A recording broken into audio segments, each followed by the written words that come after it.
आज श्रीमान बाबूजी महाराज रहमतुल्लाह के लिए बात करते हैं। आपका नाम था श्रीमान हरनारायण जी सक्सेना और आपका जन्म 20 मार्च 1908 को हुआ था। और 122 कितने साल हो जाएंगे? नहीं, हाँ, 112 साल, 13 साल। पर इनका सारा काम मार्च में ही हुआ। इनको गुरु पदवी भी मार्च में मिली, इनकी दीक्षा भी मार्च में हुई और इनका देहांत भी मार्च में ही हुआ। इनको गुरु पदवी मिली थी 25 मार्च को, इनकी दीक्षा हुई थी 24 मार्च को और इनका देहांत हुआ था 4 मार्च। मार्च महीना इनके लिए बड़ा इंपॉर्टेंट था। आपका जन्म जो था वो टोंक में हुआ था और बड़े भक्त परिवार में हुआ था। आपके पिताजी बहुत, माताजी भक्त थे और ये 3 भाई थे। इनके सबसे छोटे भाई थे, उनका नाम था ओम प्रकाश जी। और वो तो इतने कमाल के भक्त थे कि उनका तो अवेलेबल है यूट्यूब पे कि उन्होंने किस तरह से स्टूडेंट लाइफ में ही अपने शरीर को त्याग दिया था भगवान कृष्ण की याद में। यमुना किनारे चले गए थे वृंदावन में और 71 दिन तक बिना खाए पिए सिर्फ यमुना का पानी पीते थे। 71 दिन तक बिना खाए पिए और भगवान कृष्ण की याद में उन्होंने शरीर त्याग दिया था। इनके सगे छोटे भाई थे और इतने कमाल के थे वो कि उनको मृत्यु के पहले सबके दर्शन हुए। सारे सबसे पहले नारद जी आए तो बोले, तुम तो भगवान कृष्ण नहीं हो। बोले, मैं, उन्होंने भेजा है कि देख के आओ पहले मेरा भक्त क्या कर रहा है। अब वो भी आते हैं, फिर राधा जी भी आई। उनको कहते शायद वो सखा थे पिछले जन्म में कभी भगवान कृष्ण के, तो उसी कोई संस्कार रह गया था, वो पूरा करने आए थे तो पूरा करके चले गए थे। एक बुक है उनके नाम पर और उनके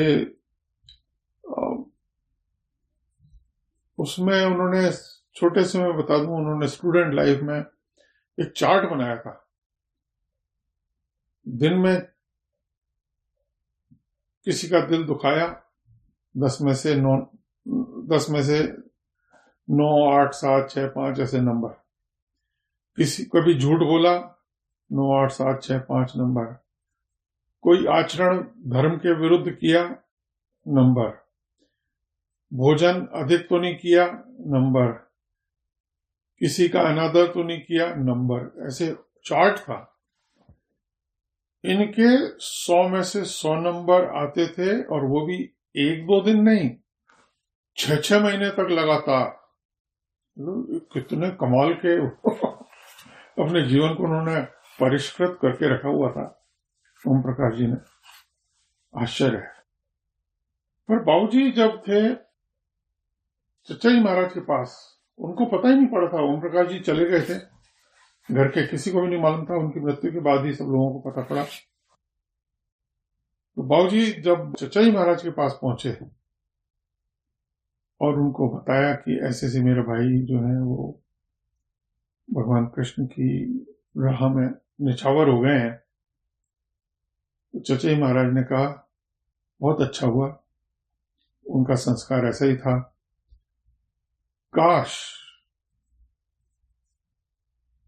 वो हमारे पास आ जाते तो उससे भी ऊंचा लोक उन्हें मिलता। यानी गुरु का जो लोक है, सिद्ध लोक है, वो इससे भी ऊपर। गोलोक जो है वो इससे भी ऊपर का है, कृष्ण लोक से भी ऊपर का है।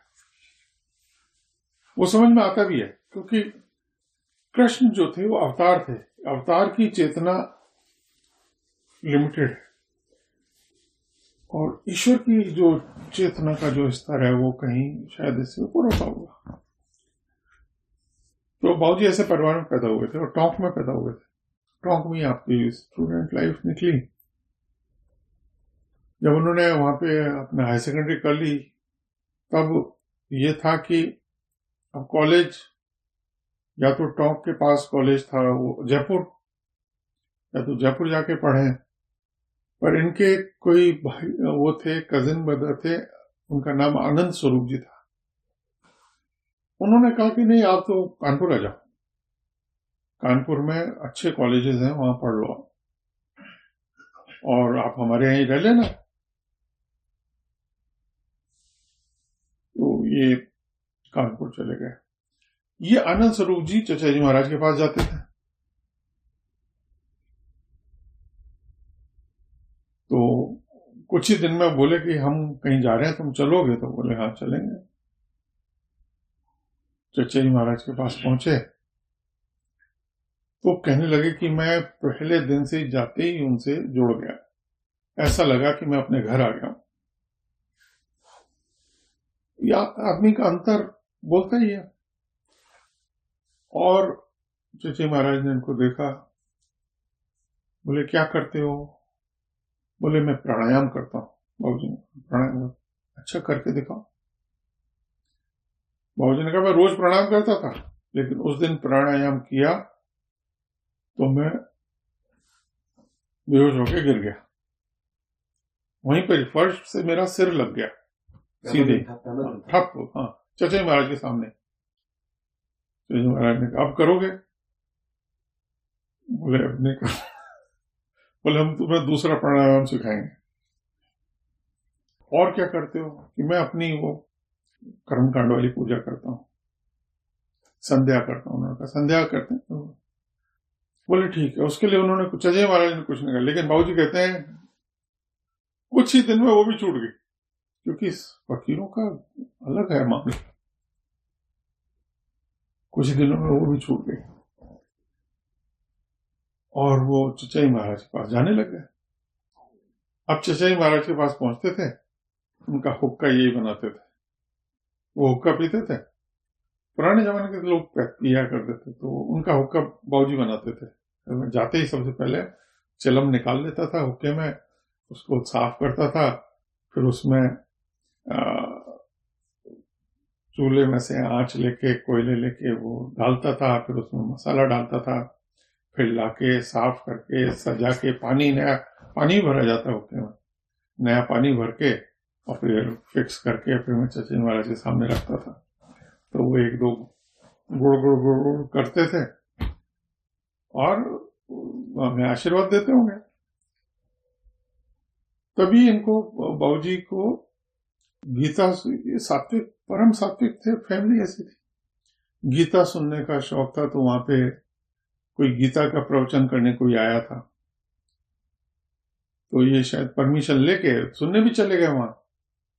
वहां पर उनको एक दूसरे सज्जन मिले, वो शिव नारायण दास जी गांधी थे, जिनको, जो बाद में बहुत बड़े। तो उन्होंने कहा कि आप, इनसे बातचीत हुई तो उन्होंने कहा कि हम आपको किसी संत से मिलाएंगे, और बात आई गई हो गई। तो देखा एक दिन ये पार्क में बैठे हुए थे, तो शिवनारायण दास जी महीने 2 महीने बाद निकले होंगे। वो बोले हम तो आपको ही ढूंढ रहे हैं, आपने कहा था संत से मिलाएंगे तो आप मिलाओ। तो इन्होंने कहा कि चलिए, आप कब आएंगे? तो डेट फिक्स हो गया, कहाँ मिलोगे? यहाँ मिलोगे। तो चचा जी महाराज पास लेके गए। कहते हैं कि चचा जी महाराज और वो शिवनारायण दास जी गांधी आपस में ऐसे मिले, भूल ही गए कि मैं यहां हूं भी कि नहीं। मैं हुक्का लाके भी रख दिया, तो उन्होंने बस वो बातों में दोनों खुसफुस बातें कर रहे थे बहुत देर से, जाने किसी कोई भटकी हुई आत्मा को मैंने मिला दिया था चचा जी महाराज से। और बाद में शिवनारायण दास जी गांधी बहुत बड़े संत, बहुत बड़े बुजुर्ग हुए। एट दिस पॉइंट लाला जी महाराज जी से नहीं मिले थे? हाँ, नहीं, अब तो कानपुर चल रहा था। पर क्या होता था कि फिर आया ईस्टर का भंडारा मार्च अप्रैल में आता है। तो फिर ये हुआ कि कानपुर जा रहे हैं, तुम भी चलो। तो ये हाँ फतेहगढ़ जा रहे हैं, तो फतेहगढ़ चलो। तो ये सब फतेहगढ़ आ गए। वहां लाला जी महाराज से पहली मुलाकात हुई और लाला जी महाराज ने उनको देखा। तो ब्रजमोहन लाल जी थे, वो मैनेज करते थे सारा। वो किसको, क्योंकि लाला जी महाराज तो अपने उसमें रहते थे, समाधि अवस्था में, मौज में, ऊंची हालतों में रहते थे। तो अरेंजमेंट्स वगैरह ब्रजमोहन लाल जी साहब करते थे। ब्रजमोहन लाल जी साहब ने कहा चचई महाराज के बड़े बेटे, तो उन्होंने लाला जी महाराज से कहा कि साहब इनका कर दें दीक्षा। किसी की दीक्षा हो रही थी, तो लाला जी ने कहा हाँ बुला लो, उनको बुला लो। बाबूजी की हाथ के हाथ दीक्षा हो गई। मतलब ना इन्होंने रिक्वेस्ट करी, ना उन्होंने बुलाया, थर्ड पर्सन ने कहा और इंस्टेंट हो गई। यानी होनी थी, वो बहाना था। बोले दीक्षा होती तो हमारे दिन बदल गए। पूजा में बड़ा आनंद और बड़ी ऊंची ऊंची अवस्थाएं, फिर उसके बाद मौलवी साहब से मुलाकात, ये सब होती थी। पर ये जुड़े रहे चचई महाराज से, क्योंकि कानपुर में पढ़ते थे। अब ये कानपुर में रेगुलर अटेंड करने लगे। चचई महाराज की रोज पूजा होती थी, तो ये पहुंच जाते थे। ये जब भी पहुंचते होंगे, पढ़ाई में जब भी फुर्सत मिलती होगी। आनंद स्वरूप जी इनके भाई थे, वो भी जाते थे। इस बीच में लाला जी महाराज ने पत्नी की भाई की बेटी, साले की बेटी थी, तो उसकी शादी की लिए ढूंढ रहे थे किसी को। बाबूजी भी सक्सेना ही थे, तो उन्होंने कहा भाई वो हमारे पास आए थे उनको देखो कैसे हैं वो। अब ये तो बहुत ही सज्जन, बहुत ही बढ़िया। तो इंस्टेंटली पसंद आ गया। फिर वो बात चली, फिर उनके पिताजी को चिट्ठी लिखी गई टोंक में। पिताजी आए, मिले और वो रिश्ता पक्का हो गया। तो बाबूजी के जितने गुरु भाई थे वो ये कहा करते थे, आपने तो गुरु महाराज के घर पे तोरण मारा है। बड़ी राजस्थान में थोड़ी सी बड़ी बात मानी जाती है तोरण मारना किसी के। आपने तो गुरु महाराज के घर तोरण मारा है, आप उनके घर में ब्याहे हो। फिर सब आपको जितने भी थे, फूफा जी कहते थे उनको, सब जो छोटे थे सब उनको फूफा जी कहते थे, क्योंकि वो बुआ जी के हस्बैंड फूफा जी, इनको फूफा जी कहते थे। पर इनको उससे कोई नहीं, ये तो अपने आध्यात्म में लगे रहे। और मौलवी साहब से भी इनकी मुलाकात होने लगी। फिर भंडारे भी पूरे अटेंड करने लग गए। फिर कोंच का एक भंडारा था, उसमें भी गए। वहां पे बड़े बड़ी ऊंची समाधियों की अवस्थाएं हुई, वो उन्होंने अपनी यादें बुक में लिखा है। फिर उन्होंने, मौलवी साहब ने उनको एक बार बुलाया था भोगांव, तो भोगांव गए थे। तो मौलवी साहब ने उनको बैठा के ध्यान करा के उनको कहा था, हमने तुम्हारे ये 5 चक्र खोल दिए हैं सीने के। और इनका बड़ा, एक तो शांत मिजाज के थे, दूसरे सेवा भावी थे, तो इनका बहुत रिस्पेक्ट थी। और काफी इनसे ये इंटरनल सर्किल होता है, उसमें बहुत जल्दी ये पहुंच जाते थे। हर ऑर्गेनाइजेशन में, हर जगह में छोटा एक सर्किल होता है अंदर का, उसमें पहुंच जाते थे। नॉट बिकॉज ही वॉज दामाद, but because he was of that nature. फिर इनकी पढ़ाई पूरी हुई तो इनको नौकरी जयपुर में मिल गई। और जयपुर में इनको अकाउंट्स ऑफिसर या अकाउंट्स डिपार्टमेंट में, गवर्नमेंट ऑफ राजस्थान के अकाउंट्स डिपार्टमेंट में को जॉब मिल गई। तब ब्रिटिश टाइम था।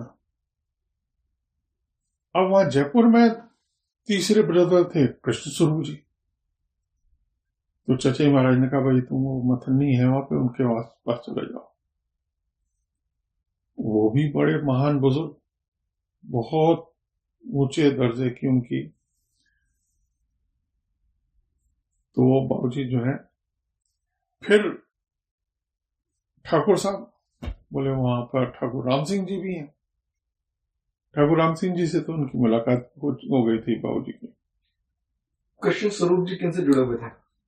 कृष्ण स्वरूप जी तो सेम चाचा महाराज जी से? नहीं, उनके गुरु महाराज से, हुजूर महाराज से। अच्छा। हुजूर महाराज से तीनों भाई बैठ थे, लालाजी महाराज, चचाई महाराज और कृष्ण स्वरूप, तीनों ही हुजूर महाराज से बैठ थे।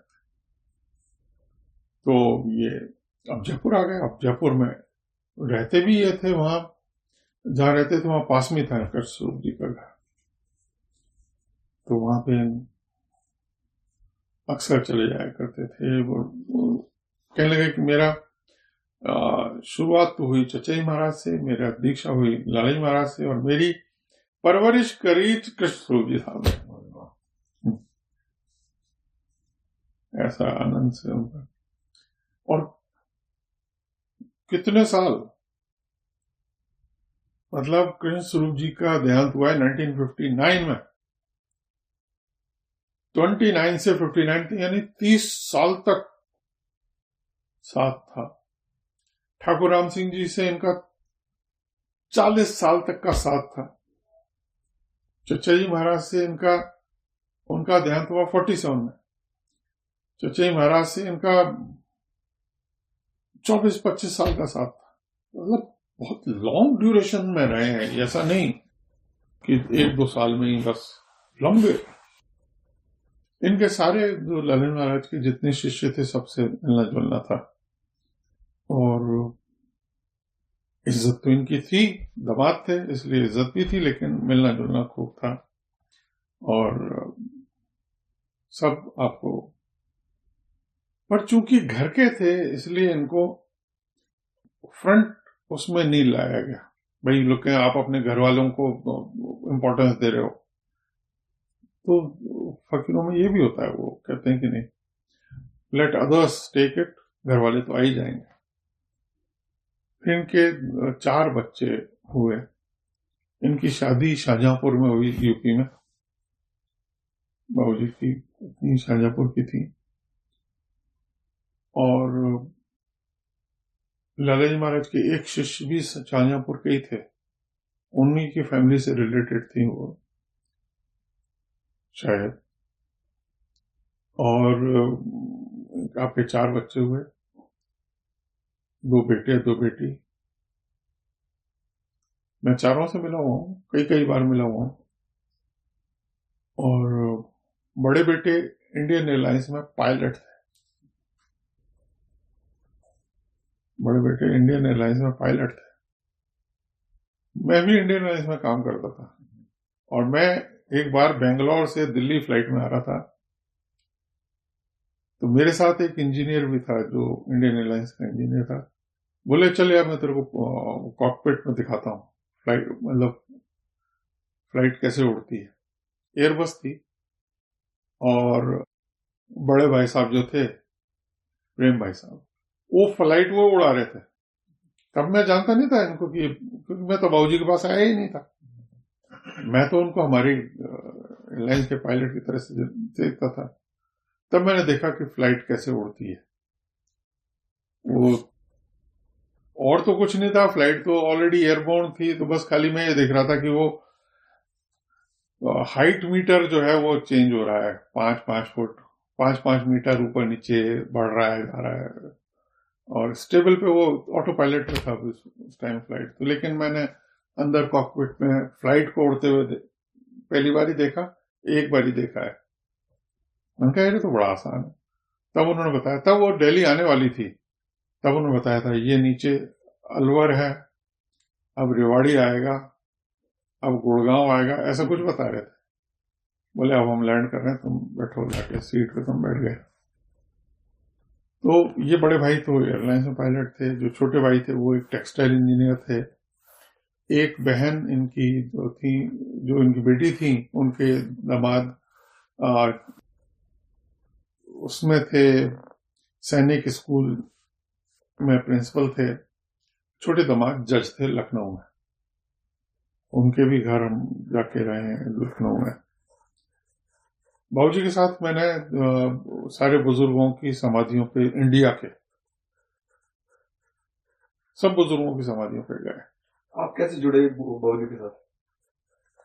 हुआ ये, मैं कहीं और जाया करता था जहां मेरे पिताजी जाते थे, पर मेरी पूर्ति नहीं हो रही थी। मेरे को लग रहा था कुछ खाली है, कुछ बच रहा है।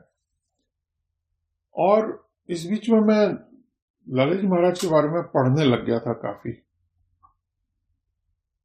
और मुझे कुछ नहीं मालूम था इनके बारे में।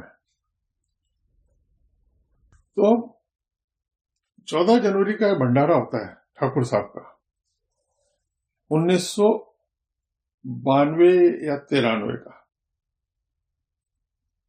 उस भंडारे में मैं गया।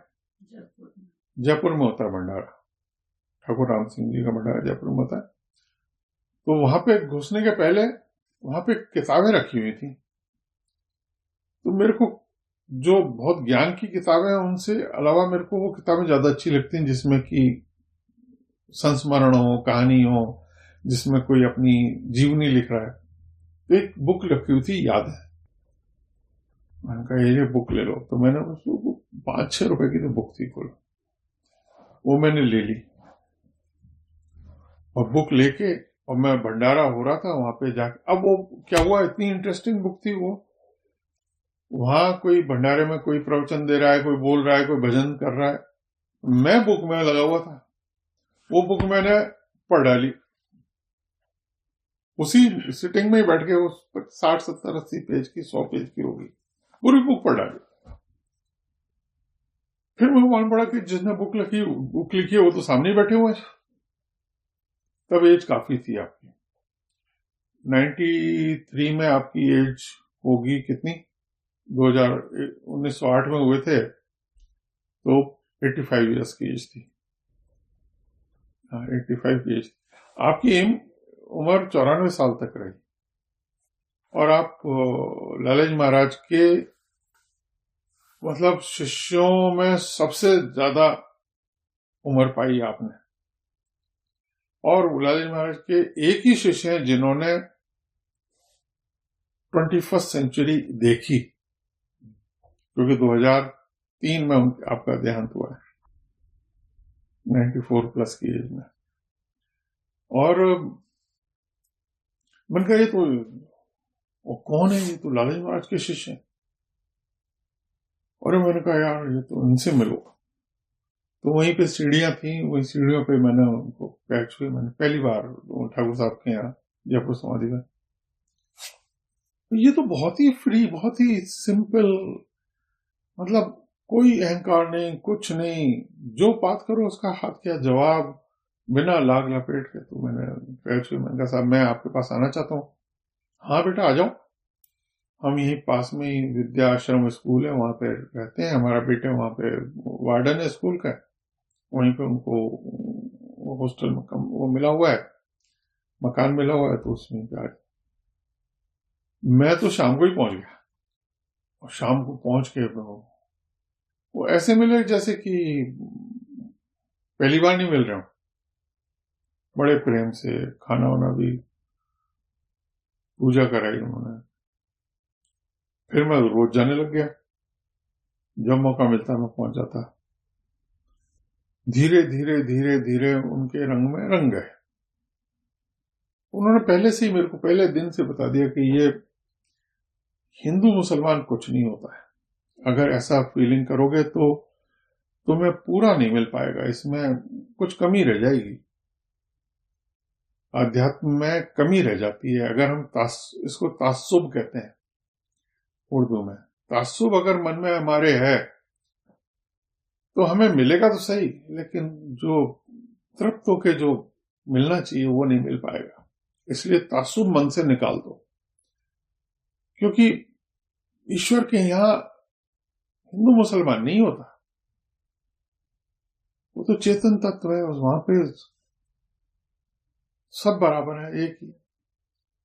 मेरे मन में लकीली ऐसी कोई था भी नहीं। तो मेरा काम, फिर बोले कि फतेहगढ़ जाना है, चलिए साहब मैं ले चलता हूं। मैं तो मौका ढूंढता था इनको। बाबूजी खूब गाड़ी में मैं जगह जगह लेके गया हूँ, जयपुर, पूरे इंडिया में जितने बुजुर्ग थे सबके पास, सबके यहाँ हाजिरी बाबूजी के साथ देने गया हूँ। तो फतेहगढ़ गए इनके आपके साथ ही। तो हम जब गए तो हमें तो बड़ा स्पेशल ट्रीटमेंट मिला। हम तो लाला जी महाराज के घर में रुके, बाकी सारे रुकते थे पंडाल में, हम रुकते थे लाला जी महाराज के घर पे, क्योंकि हम बाबूजी के साथ थे, वो तो दामाद थे घर के। बड़ी इनका स्पेशल ट्रीटमेंट था। फिर हम फतेहगढ़ से हम और बुजुर्गों की समाधियों पे, हुजूर महाराज के और भोगांव और खलीफा साहब की समाधियों पे भी जाते थे। जब भी जाते थे तब जरूर जाते थे। फिर एक बार बोले कि कानपुर भी चलेंगे, तो पहली बार बाबूजी के साथ चचा जी महाराज की समाधि पे गया। सबसे पहले चचा जी महाराज के घर गया, तो चचा जी महाराज के घर में ध्यान में बैठा तो चचा जी महाराज ने बड़ी कृपा कर दी। मेरे तो परखचे उड़ गए उसी दिन। फिर समाधि पे गए तो वहां भी बहुत कृपा हुई। तो बड़ा कमाल था। एक तो बाबूजी के साथ एक कमाल मैंने 2 बार देखा। 2 बार ऐसा हुआ, आप कार चला रहे हो, कार चल रही है 100, 110, 110, और कार को रोका चाय पीने के लिए, तो देखा टायर फ्लैट था। मतलब कार चल रही थी तब तक तो ठीक चल रही है, जब रोकी है तब फ्लैट। ये 2 बार हुआ। एक तो तब जब हम गए थे कानपुर चचा जी महाराज के, एक बार दिल्ली से सरिंद गए थे, तो उस कार में, कार सब सही चल रही है, हम तो 5-6 जने थे कार में, अगर एक भी टायर फ्लैट होता तो मालूम पड़ जाता, खड़खड़ होने लगती है, कार हिलने लगती है। कार सही चल रही है और कार रोकी चाय पीने के लिए, तो वहीं पर पंचर वाले की दुकान, और देखा टायर फ्लैट, और निकले 3 पंचर। 3 पंचर नहीं, बल्कि उसने टायर ही चेंज कर दिया। तो ये क्या था, ये कुछ इनके साथ इस तरह के चमत्कार होते रहते थे बाबूजी के साथ। खूब किस्से बताते थे मेरे को अपने गुरु भाइयों के, लाला जी महाराज के, चचा जी महाराज के। मेरे पास फर्स्ट हैंड इंफॉर्मेशन है सारी, पढ़ी हुई नहीं है, उनने बताई हुई है। फिर मैं डायरी भी लिखा करता था, मेरे को डायरी लिखो, तो मेरी डायरी में उन्होंने कमेंट्स लिखे हुए हैं। वो डायरी लेते थे, फिर उसको चेक करते थे, कमेंट लिखते थे। वो भी डायरी में पास है, उनके हाथ के लिखे हुए कमेंट्स हैं मेरे पास। एक जगह उन्होंने लिखा है, धीरे चलो सब हो जाएगा। एक जगह कुछ ऐसे कमेंट्स लिखे हुए हैं। बहुत दयालु थे। उनकी बुक्स छपाने की बात आई तो मैंने कहा साहब मैं छपा देता हूं। तब मेरे पास ऐसे वैसे का कोई कमी नहीं थी, तो मैंने धड़ाधड़ आपकी बुक छपवाई। और कुछ ज्यादा खर्चा नहीं, जितना थोड़ा बहुत जरूरत लगता है बुक छपाने में, कितने 200 कॉपी छपा दो, कुछ ज्यादा नहीं होता। मेरे लिए तो कोई बड़ा खर्चा नहीं था। तो बाबूजी को कैसे ऑथराइजेशन मिली कि वो आगे नाम दीक्षा दे सकते हैं, इनको कैसे पता चला? वो बड़ा जबरदस्त मामला है। अच्छा, आपको चचा जी महाराज के जो बड़े बेटे थे राधा मोहन लाल जी, सेकंड जो बड़े थे, ब्रजमोहन लाल जी से छोटे, वो बड़े जबरदस्त संतु हैं। उनके फ्रांस में और बहुत फॉलोइंग है अभी। मैं फ्रांस भी गया हुआ हूं। उन्होंने, क्योंकि वो चचा जी महाराज बता गए होंगे भाई हमने इनको इजाजत को, बाद में ये सारा अरेंजमेंट ऊपर से होता है, तो उन्होंने, राधा मोहन लाल जी ने अपने बेटे को और बाबूजी को एक ही दिन 12 फरवरी 1965 में इजाजतनामा लिख के दिया कि आपको शिष्य बनाने की इजाजत है। और ये राइटिंग में होता है सारा काम। बाबूजी तो जॉब कर रहे थे, बड़े अफसर थे, या जो भी कुछ रहा होगा, या वो इतनी उनको इज्जत मिली हुई थी उस घर में, उन्होंने ध्यान नहीं दिया। और ध्यान ही नहीं दिया, बल्कि ईश्वर की जैसी मर्जी थी वो भूल गए। भंडारे में नहीं गए थे, उनके एब्सेंस में दिया था उनको। अच्छा। हाँ, वो भूल गए वो। पर उन्होंने क्या होता कि वो डायरी लिखते थे, तो डायरी में जैसी वहां से कानपुर से चिट्ठी आई कि आपको गुरु पदवी मिली है, तो उन्होंने कहीं डायरी में अपने मेंशन कर लिया था। समय बीतता गया, अब इनके पास लोग पहुंचने लगे, तो ये क्या करते थे, भाई मैं तो गुरु हूं नहीं, मैं तुम्हें ले चलता हूं मेरे गुरु भाइयों के पास, वो तुम्हें दीक्षा दिला देंगे। तो इनके पास कई लोग आए। एक को तो मैं जानता हूं, वो कौशिक साहब थे, इनको ये दिल्ली में ले गए, गाजियाबाद में, और वो श्यामलाल जी थे, उनसे दीक्षा करा दी उनकी। अपने बेटे बहू की भी उन्हीं से कराई? नहीं, अपने बेटे बहू की उन्होंने सरदार करतार सिंह जी से कराई, वो भी अपने गुरु भाइयों से करवा दी, या गुरु भाइयों के शिष्यों से करा दी। अब मैं पहुंचा 92-93 में, और एक दो जने और भी पहुंचे। अपन को तो मैंने कहा साहब हम तो आपसे ही लेंगे। बोले मैं हूं ही नहीं, मेरे को तो इजाजत ही नहीं। मैंने कहा वो आप जानो, हम तो आपसे ही लेंगे, खुला बोल दिया। इसी बीच में जिनको राधामोहन लाल जी के दूसरे के बेटे जो थे रविन्द्र नाथ जी साहब, वो जयपुर आए, और वो हमेशा मिलने आते ही थे। तो बाबूजी से बात हो रही थी, बाबूजी ने कहा, उनको पता पड़ा, बोले साहब आपको तो इजाजत मिली है, मेरे साथ ही मिली है 1965 में 12 फरवरी को। बोले 12 फरवरी को? मैं अपनी डायरियां निकालता हूं, क्योंकि डायरी रखते थे, हर साल की एक डायरी लाइन में लगा के रखते थे। 1965 की डायरी उन्होंने जहां पे थी ढूंढ के निकाला, 12 फरवरी का पेज खोला, उसमें वो, today I received information that I have been nominated to the post of, जो भी कुछ गुरु की वो सब लिख, वो पेज, अच्छा उस पेज की फोटोकॉपी मैंने कर ली है। अच्छा। हाँ मेरे पास है, वो ढूंढ के निकल आएगा, वो पेज मैंने रखा हुआ है। पर ये मुझे ये बातें इतनी नहीं मालूम थी, क्योंकि ये तब गुड़गांव में थे, मैं जयपुर में था, और फिर मैं इधर अमेरिका वगैरह आया हुआ था, लौट के गया। तब एक दिन शाम के टाइम जगजीत सिंह का प्रोग्राम था कहीं पे, तो घर में मैं बच्चों को, रजनी को लेके मैंने कहा चलो वहां जाएंगे। तो घर में घुसा, उसके पहले ही मैंने देखा चिट्ठी एक पड़ी हुई है, बाबूजी की राइटिंग है, तो मैंने उसको जेब में, ऊपर जेब में रख लिया, दिल के पास चिट्ठी को। मैंने कहा बाद में पढ़ लूंगा। अब वहां प्रोग्राम जगजीत सिंह जी पधार गए, और वो प्रोग्राम अपना शुरू कर रहे हैं, और मैंने चिट्ठी खोली। उस चिट्ठी में ये लिखा था कि तुम भाग्यशाली हो, आज ही हमें मालूम पड़ा है कि हमें इजाजत मिली हुई थी, और हमारे पास अब डॉक्यूमेंट भी उसके आ गए हैं, और हमने अपनी डायरी में से भी वेरीफाई कर लिया है, तो अगली बार अपन जब मिलेंगे तुम्हारा काम हो जाएगा। ये पढ़ा और मैं रोने लग गया। पूरे टाइम 3 घंटे तक गजल के प्रोग्राम में मैं रोता रहा। मेरे को कुछ नहीं मालूम क्या हो रहा है, कौन सी गजल हो रही है, मैं तो रो ही रहा था बस।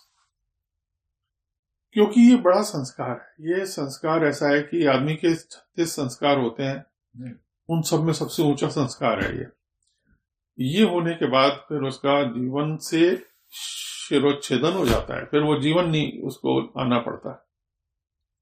सबसे बड़ा संस्कार है, ईश्वर प्राप्ति की राह का सबसे बड़ा वो माइलस्टोन है।